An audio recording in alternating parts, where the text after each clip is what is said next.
todos muito bem-vindos a mais um vídeo aqui do canal. Meu nome é Roberta Renault e é com muito amor, com muita alegria que eu estou retomando os vídeos.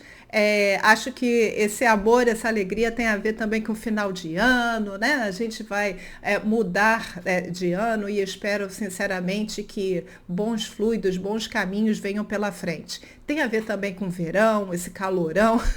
Enfim, eu estou muito feliz de estar aqui com vocês novamente. Espero continuar fazendo vídeos e se você tiver até alguma sugestão, coloca aqui para mim que eu vou ter um enorme prazer em te ouvir e te responder, tá bom?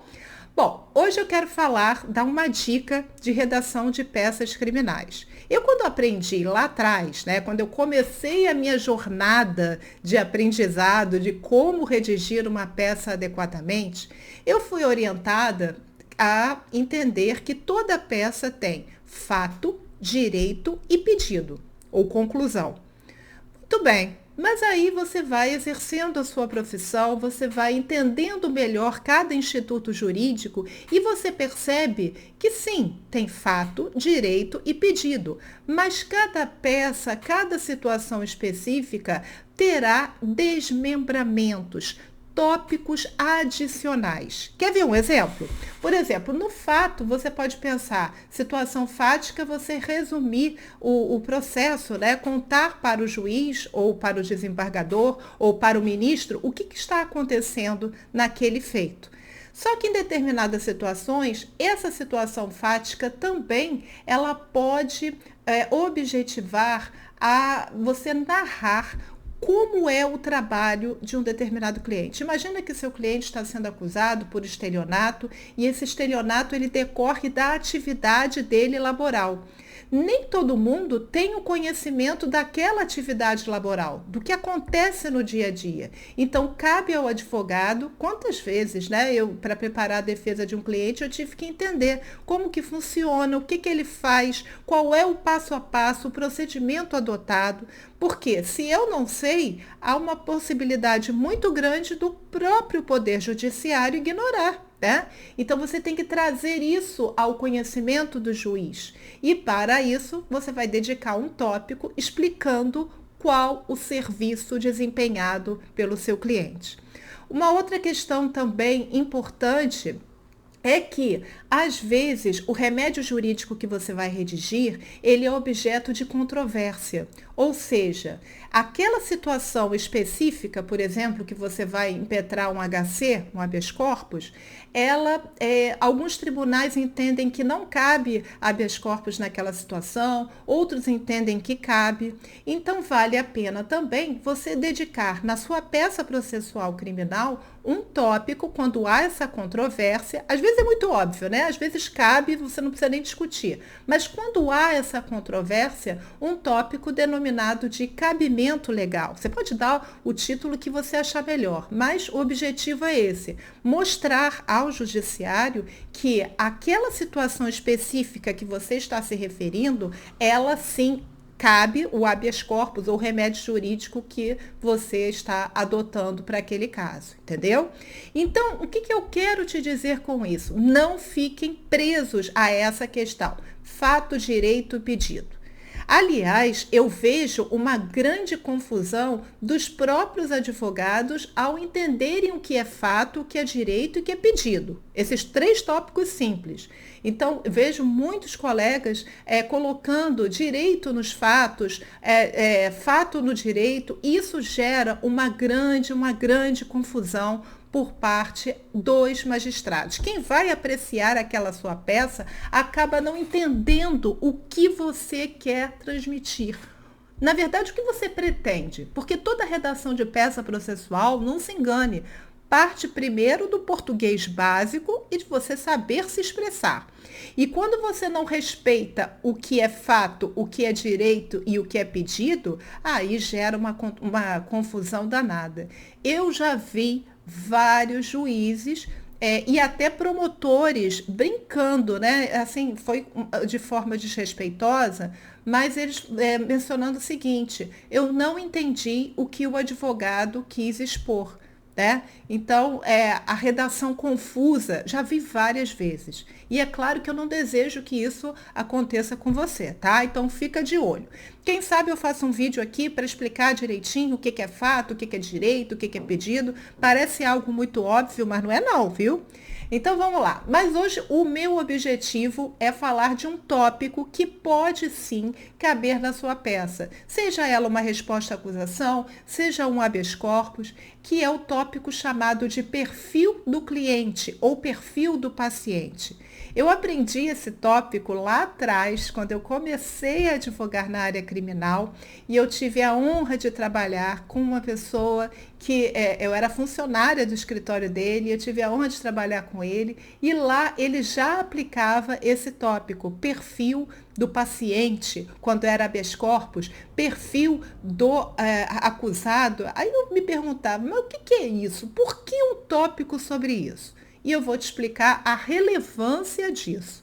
Veja bem, quando nós nos deparamos com um processo criminal que envolve o nosso cliente, geralmente a gente só tem o pior sobre ele. Ali vão constar investigações realizadas, falando mal do seu cliente, apontando que existem indícios de autoria e materialidade delitiva, levando ao oferecimento da denúncia, né? O próprio promotor de justiça também acabando com o seu cliente, falando que ele merece realmente ser condenado, enfim.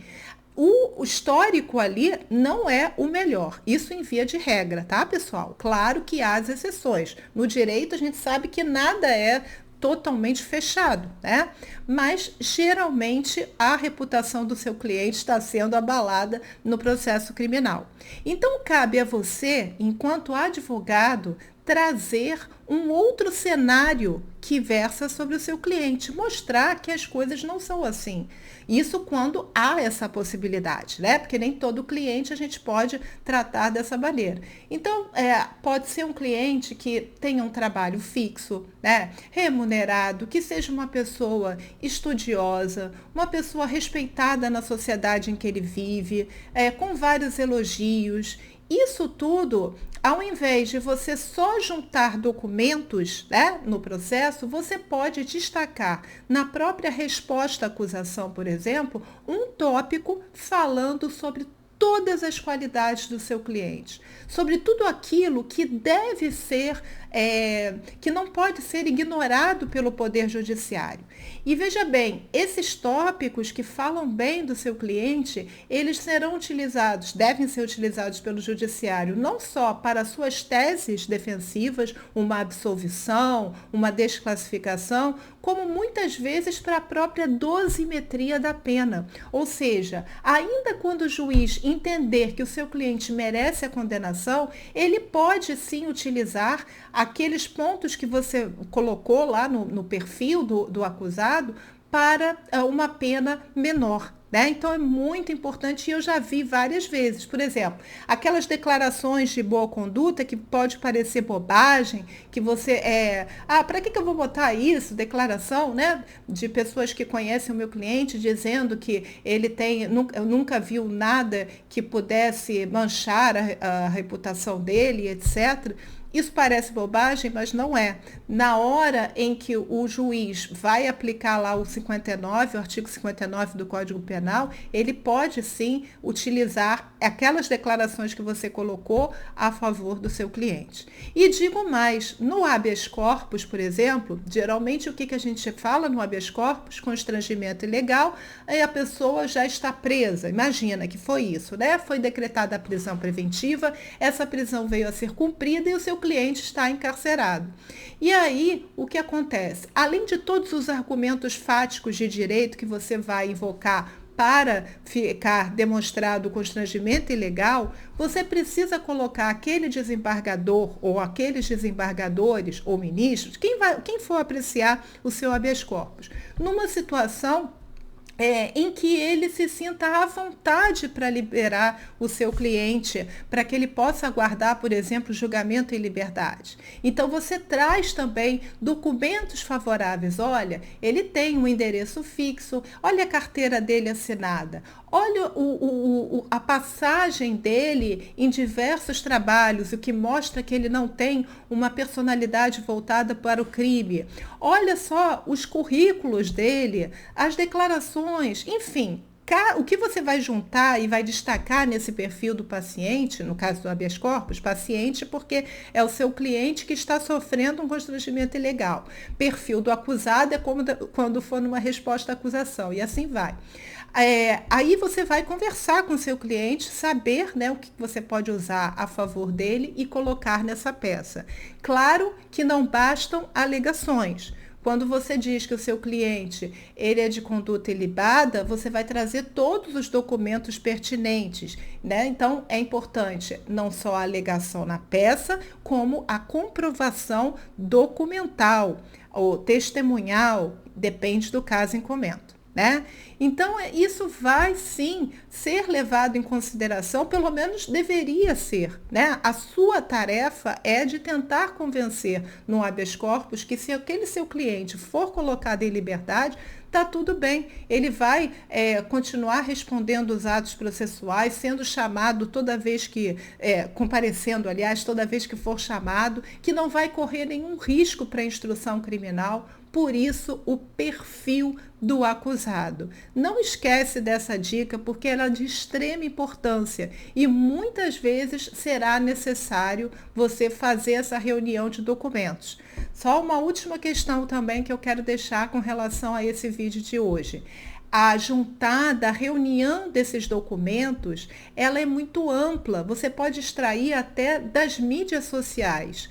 Tudo depende do histórico. Você vai entender a história de vida daquele cliente. Quem ele é, né? Eu já tive caso, por exemplo, de um cliente que ele trabalhava como barbeiro gratuitamente, atendendo moradores de rua e tinham fotos na internet sobre isso. Você acha que não é importante juntar? Claro que sim. Mostra uma pessoa que está disposta a ajudar, que é solidária, entende? Então, você pode trazer fotografias, matérias de WhatsApp, das mídias sociais, enfim. Use a sua criatividade e reúna isso num único espaço. Ao invés de ficar separados documentos lá que muitas vezes sequer são analisados pelo judiciário, quando você faz menção deles num capítulo específico sobre o seu cliente, claro que vai chamar a atenção pelo menos de um dos desembargadores.